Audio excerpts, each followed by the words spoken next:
All in one நண்பர்கள் அனைவருக்கும் வணக்கம். இந்த வீடியோ ஷேர் பண்ணா கண்டிப்பா நிறைய பேத்துக்கு ஒரு தர்ஷன் டிக்கெட் புக் பண்றதுக்கு ஒரு ஐடியா கிடைக்கும் அப்படின்றதுக்காக தான் ஷேர் பண்ணியிருக்கேங்க. நம்ம சேனல்ல தரிசனம் போறவங்களுக்கு நிறைய அப்டேட்ஸ் ரெகுலரா கொடுத்துட்டு இருக்கோம். நவம்பர் மாசத்துக்கான 300 ரூபாய் தரிசன டிக்கெட்டோட அப்டேட் என்னைக்கு ஓப்பன் ஆகுதுன்ற டேட்டோட இன்ஃபர்மேஷனும் நமக்கு கிடைச்சிருச்சு. வர 24ஆம் தேதி காலையில 10 மணிக்கு ஓப்பன் ஆகுது.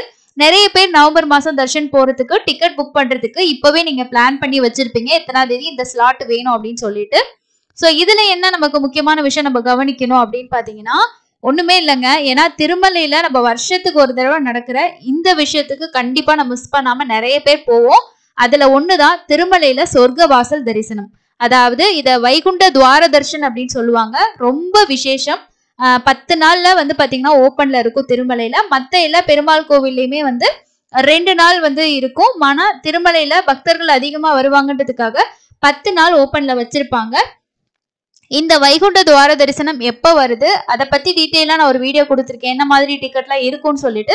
பட் இருந்தாலுமே நம்ம நவம்பர் மாசம் டிக்கெட் புக் பண்ணும்போது இந்த விஷயத்தையும் நீங்க வந்து நோட் பண்ணிக்கிட்டீங்கன்னா உங்களுக்கு டிசம்பர்ல 300 ரூபாய் டிக்கெட் இந்த வைகுண்ட துவார தரிசனத்துக்கு புக் பண்றதுக்கு ரொம்ப யூஸ்ஃபுல்லா இருக்கும். அதுதான் விஷயம். டிசம்பர் 23ஆம் தேதி துவார தரிசன், அதாவது வைகுண்ட ஏகாதசி 23ஆம் தேதி வந்து சொர்க்கவாசல் திருமலையில திறப்பாங்க. அதுல இருந்து நமக்கு 10 நாள் அப்படின்னு போது ஜனவரி 1ஆம் தேதி வரைக்கும் நமக்கு ஓப்பன்ல இருக்கும். அப்போ எப்போ வேணாலும் நம்ம போகலாம். 23ஆம் தேதி வேணாலும் போகலாம், இல்ல நீங்க வந்து ஜனவரி 1ஆம் தேதி போறனாலும் போகலாம். அது உங்களோட விருப்பம். 10 நாள் வந்து ஓப்பன்ல இருக்கும். இப்போ நம்ம நவம்பர் மாசம் டிக்கெட் புக் பண்றதுக்கும் இதுக்கும் என்ன சம்பந்தம் அப்படின்னு நீங்க நினைக்கலாம். இப்போ என்னன்னா நம்ம 300 ரூபாய் தரிசன டிக்கெட் புக் பண்ணும்போது ஒரு டைம் புக் பண்ணிட்டோம்னா அடுத்த புக்கிங் பண்றதுக்கு அந்த 30 நாள் கேப் விட்டு தான் பண்ற மாதிரி இருக்கும். இது வந்து நம்ம புக்கிங் பண்றோம் இல்லையா, அந்த டேட்டு கிடையாது. தரிசனத்துக்கு டேட் செலக்ட் பண்றோம் பாத்தீங்களா, அதை வச்சுதான் கால்குலேட் ஆகுது. அப்போ ஃபார் எக்ஸாம்பிளுக்கு நீங்க வந்து நவம்பர் மாசம் ஒரு 10ஆம் தேதி மாதிரி தரிசன டிக்கெட் புக் பண்றீங்கன்னு வச்சுக்கோங்க. அப்போ டிசம்பர் 10ஆம் தேதிக்கு மேல நீங்க செலக்ட் பண்ணி புக் பண்ணும்போது உங்களுக்கு ஈஸியா வந்து புக் ஆயிடும். அப்போ நீங்க வந்து இந்த வைகுண்ட துவார தரிசனம் போற மாதிரி பிளான் வச்சிருக்கீங்கன்னா நவம்பர் மாசத்துல 23ஆம் தேதிக்கு முன்னாடி தர்ஷன் போற மாதிரி நீங்க பிளான் பண்ணிக்கிட்டீங்கன்னா உங்களுக்கு இந்த துவார தரிசனத்துக்கு டிக்கெட் புக் பண்றதுக்கு ரொம்ப ஈஸியா இருக்கும். ஏன்னா டிசம்பர் மாசத்தோட புக்கிங் மேபி அடுத்த மாசம் தான் ஓபன் ஆகும். இந்த வைகுண்ட துவார தரிசனத்தோட டிக்கெட்ஸ் எல்லாமே அடுத்த மாசமே ஓபன் பண்ணிடுவாங்களா, இல்ல அந்த 10 நாள் மட்டும் பிளாக்ல வச்சுட்டு அதுக்கப்புறம் ரிலீஸ் பண்ணுவாங்களான்றது டிடிடி எடுக்கக்கூடிய டெசிஷன்ல தான் தெரியும். ஏன்னா எப்பவுமே பிரம்மோற்சவ நாட்கள்லாம் வந்து பிளாக்ல வச்சுட்டு கடைசி டைம்ல தான் ஓபன் பண்ணுவாங்க. இந்த டைம் பார்த்தோம்னா செப்டம்பர்ல நடக்கிற பிரம்மோற்சவம் ஆகட்டும், அக்டோபர்ல நடக்கிற பிரம்மோற்சவம் ஆகட்டும், எல்லாத்துக்குமே முன்னாடியே டிக்கெட் கொடுத்துட்டாங்க. அதனால அதே மாதிரி இது இருக்குன்னு சொல்ல முடியாது. பட் அவங்க எடுக்கிற டெசிஷன் தான். சப்போஸ் வந்து அவங்க அடுத்த மாசம் ஓபன் பண்ணாலும் சரி, இல்ல அவங்க பிளாக்ல வச்சுட்டு கடைசி டைம்ல ஓபன் பண்ணாலும் சரி, நீங்க நவம்பர் மாசம் புக் பண்ற டேட்டும் இந்த துவார தர்ஷன் போறதுக்கான டேட்ல இடையில கேப் வந்து 30 நாள் இருக்கா அப்படின்றத பார்த்து புக் பண்ணுங்க. இப்போ உங்களுக்கு ஆன்லைன்ல எனக்கு டிக்கெட் கிடைக்கலனாலும் என்ன, துவார தரிசனத்துக்கு தான் நிறைய ஃப்ரீ டிக்கெட் கொடுப்பாங்களே, அதை வாங்கிட்டு நம்ம தர்ஷன் பார்க்கலாம்னு நீங்க நினைக்கலாம். ஸோ இதுல இருக்கக்கூடிய சிக்கல்கள் என்ன அப்படின்னு சொல்லிடுறேன். இப்போ வந்து டிடிடியோட தலைவர் மாறி இருக்காங்க. அவங்க புது புது திட்டங்கள் பக்தர்களோட நலனுக்காக கொண்டு வந்தா ரொம்ப வரவேற்கத்தக்க ஒரு விஷயம் தான்.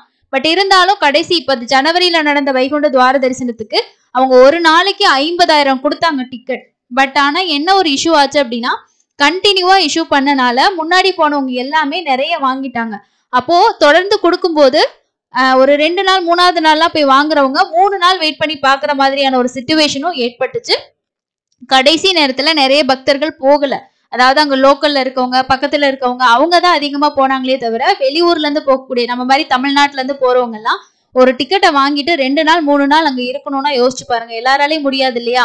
சோ அந்த மாதிரி இருக்கும்போது கவுண்டர்ஸ் எல்லாம் ரெடியூஸ் பண்ணிட்டு 3 கவுண்டருக்கு மட்டும் கொடுத்தாங்க. இந்த மாதிரி ஏகப்பட்ட விஷயங்கள் வந்து இருந்தது. அதையெல்லாம் இந்த டைம் சரி பண்ணிட்டு அந்தந்த நாளுக்கான டிக்கெட்டோட நிறுத்திட்டாங்கன்னா கண்டிப்பா இந்த டிக்கெட் ரொம்பவே யூஸ்ஃபுல்லா இருக்கும். பட் எது எப்படி நடக்குதுன்னு நமக்கு சொல்ல முடியாது இல்லையா. அதனால நம்மளோட சேஃப்டிக்காக நம்ம ஒரு விஷயம் பண்ணிக்கிட்டோம்னா அந்த துவார தரிசனத்துக்கு போறதுக்கு உங்களுக்கு ரொம்ப யூஸ்ஃபுல்லா இருக்கும். ஸோ இந்த விஷயத்துக்காக தான் இதை உங்களுக்கு சொல்றேன். நவம்பர் மாசம் நீங்க புக் பண்ற டேட்ல இருந்து அந்த டிசம்பர்ல வர்ற வைகுண்ட துவார தரிசன டேட்டுக்கும் 30 நாள் கேப் இருக்கான்னு பாத்துக்கோங்க. இல்லைன்னா உங்களால ஆன்லைன்ல புக் பண்ண முடியாம போகலாம். துவார தரிசனத்துக்கு சிரமங்கள் மேற்கொள்ள வேண்டிய விஷயங்கள் ஆகலாம். ஸோ இதை கண்டிப்பா நோட் பண்ணிக்கோங்க. இதுதான் ரொம்ப முக்கியமான ஒரு விஷயமா நான் ஷேர் பண்ணணும்னு நினைச்சேன். அதுக்காக உங்களுக்கு நான் ஷேர் பண்ணிட்டேன். இது வைகுண்ட ஏகாதசி பத்தின வீடியோலயே நான் உங்களுக்கு சொல்லியிருப்பேன். எத்தனை பேருக்கு போயிட்டு இந்த இன்ஃபர்மேஷன் சேர்ந்துச்சு அப்படின்னு தெரியல எனக்கு, அதனாலதான் சொல்லியிருக்கேன். குழந்தைங்களோட போறவங்க, வயசானவங்க இந்த மாதிரி இருக்கிறவங்க கண்டிப்பா இந்த விஷயத்தை யூஸ் பண்ணிக்கோங்க. வைகுண்ட ஏகாதசி துவார தரிசனத்துக்கு 300 ரூபா டிக்கெட், விஐபி தர்ஷன் டிக்கெட், எஸ்எஸ்டியோ இல்லைனா வந்து ஸ்லாட்டர் சர்வதர்ஷினி டிக்கெட். இது 3 ஆப்ஷன் தான் உங்களுக்கு இருக்கும். வேற எந்த டிக்கெட்டும் கொடுக்க மாட்டாங்க. சீனியர் சிட்டிசன், இன்ஃபேன்ட் தர்ஷன், அதே மாதிரி வந்து உங்களுக்கு வேற எந்த ஒரு ஸ்பெஷல் தர்ஷனமே இருக்காது. ஸோ அதனால நீங்க நவம்பர்ல தர்ஷன் போற பிளான் வச்சிருக்கீங்கன்னா இதையும் நீங்க வந்து பாத்துக்கோங்க. அடுத்தது நவம்பர் மாசத்துல வரக்கூடிய முக்கியமான ஃபெஸ்டிவல் அண்ட் முக்கியமான நாட்கள் பத்தின இன்ஃபர்மேஷனை பார்க்கலாம். இங்க உங்களுக்கு நான் ஷேர் பண்ணியிருக்கிறது நவம்பர் மாசமும் டிசம்பர் மாசமும் ஷேர் பண்ணியிருக்கேன். டிசம்பர்ல வந்து வைகுண்ட ஏகாதசி அந்த இன்ஃபர்மேஷனுக்காக உங்களுக்கு அதையும் இங்கே ஷேர் பண்ணியிருக்கேன். நவம்பர் 4ஆம் தேதி வந்து புனர்வசு, அதே மாதிரி நவம்பர் 8ஆம் தேதி சீனிவாச மங்காபுரத்துல ஸ்ரீ கல்யாண வெங்கடேஸ்வர சுவாமியோட பவித்ரோற்சவம் வந்து ஸ்டார்ட் ஆகுது. நவம்பர் 9ஆம் தேதி வந்து ஏகாதசி, திருச்சானூர் பத்மாவதி அம்மாவாரி கோவிலோட குங்குமார்ச்சனா, லக்ஷ குங்குமார்ச்சனா வந்து நடக்குது. நவம்பர் 11ஆம் தேதி சீனிவாச மங்காபுரம் ஸ்ரீ கல்யாண வெங்கடேஸ்வர சுவாமியோட பவித்ரோற்சவம் வந்து முடியுது. நவம்பர் 12ஆம் தேதி வந்து தீபாவளி வருது, அன்னைக்கு தனலட்சுமி பூஜையும் இருக்கு. நவம்பர் 13ஆம் தேதி வந்து நவம்பர் 10ஆம் தேதி திருச்சானூர் பத்மாவதி தாயார் கோயிலோட பிரம்மோற்சவம் ஸ்டார்ட் ஆகுது. நவம்பர் 15ஆம் தேதி கருட வாகன சேவை வந்து இருக்கு. நவம்பர் 17ஆம் தேதி உங்களுக்கு ரதோற்சவம் திருச்சானூர் பத்மாவதி தாயார் கோவில்ல வந்து நடக்குது. நவம்பர் 18ஆம் தேதி பஞ்சமி தீர்த்தம். நவம்பர் 18ஆம் தேதி தான் திருச்சானூர் பத்மாவதி தாயார் கோவிலோட பிரம்மோற்சவம் வந்து முடியுது. நவம்பர் 19ஆம் தேதி திருமலையில ஸ்ரீவாரியோட புஷ்ப யாகம் வந்து நடக்குது. ஸோ வருஷத்துக்கு ஒரு முறை நடக்கக்கூடிய புஷ்ப யாகம் நவம்பர் 19ஆம் தேதி நடக்குது. இதுக்கும் தனியான டிக்கெட்ஸ் வந்து ஆன்லைன்ல இஷ்யூ பண்ணுவாங்க, தேவைப்படுறவங்க புக் பண்ணிக்கலாம். நவம்பர் 27ஆம் தேதி கபில தீர்த்த முக்கோட்டி விழா வந்து நடக்குது. ஸோ இதுதான் ரொம்ப முக்கியமான சில விஷயங்கள்.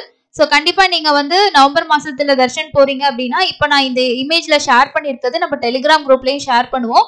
தேவைப்படுறவங்க செக் பண்ணிட்டு உங்களுக்கு என்ன ஸ்பெஷலான டேஸ்ல போகணுமோ நீங்க வந்து புக் பண்ணிக்கலாம். அதே மாதிரி திருச்சானூர் பத்மாவதி தாயாரோட கோயிலோட பிரம்மோற்சவம் வந்து நவம்பர் மாசம் தான் ஸ்டார்ட் ஆகுது, 10ஆம் தேதி. ஸோ கண்டிப்பா ரொம்ப விசேஷம். அதே மாதிரி நமக்கு செப்டம்பர் மாசமும் திருமலையில பிரம்மோற்சவம், அக்டோபர் மாசத்துல திருமலையில பிரம்மோற்சவம், அதுக்கு அடுத்து நமக்கு நவம்பர் மாசத்துல திருச்சானூர் பத்மாவதி தாயார் கோவிலோட பிரம்மோற்சவம்.